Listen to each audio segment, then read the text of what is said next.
এইভাবে একবার এই স্পেশাল মশলা দিয়ে চিকেন বানিয়ে দেখো, বিশেষ করে মাটির কড়াইতে। দুর্ধর্ষ স্বাদের চিকেন খেয়ে নেবে তোমরা। আজকে তোমাদের সাথে একটা মাটির কড়াইতে দারুণ চিকেন শেয়ার করব, বিশেষ মশলা দিয়ে। খুব সোজা, চলো শুরু করি। বিশেষ মশলাটা যেটা বললাম সেটা তৈরি করার জন্য একটা কড়াই বসিয়ে দিয়েছি। এটাকে শুকনো খোলায় ভেজে নেবো। তার জন্য দিয়ে দিচ্ছি নর্মাল যে জিরে হয় সেই গোটা জিরে, গোটা ধনে। এখানে দিয়ে দিচ্ছি গোটা জিরে, গোটা ধনে, আর বাকিগুলো দিয়ে দিচ্ছি গোটা গোলমরিচ আর ছোট এলাচ, দারচিনি, তারপরে স্টার অ্যানিস, এটা সাজিরে, আর একটা জায়ফল। সব ভেজে নেব। কথা বলতে পারছি না, এত আওয়াজ করছে বাকিগুলো। মশলাগুলো দেখো একদম হালকা করে ভেজে নিয়েছি। এবার শিলনোড়ায় পিষে নেব।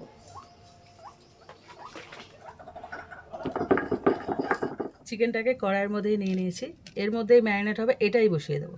তো প্রথমে চিকেনের মধ্যে সমস্ত উপকরণগুলো দিয়ে দেবো। দিয়ে দিচ্ছি আদা বাটা, থেতো করা রসুন, খোসা সহ কিন্তু, চেরা কাঁচা লঙ্কা, মানে পাকা কাঁচা লঙ্কা, দুটো গোটা রসুন, পেঁয়াজ কুচি। এখানে পেঁয়াজের পরিমাণটা একটু বেশি যাবে।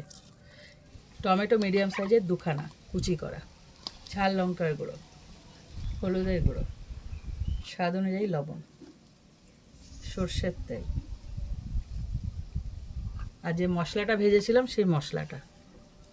এই স্পেশাল মশলাটার জন্য স্বাদটা অন্যরকম হবে।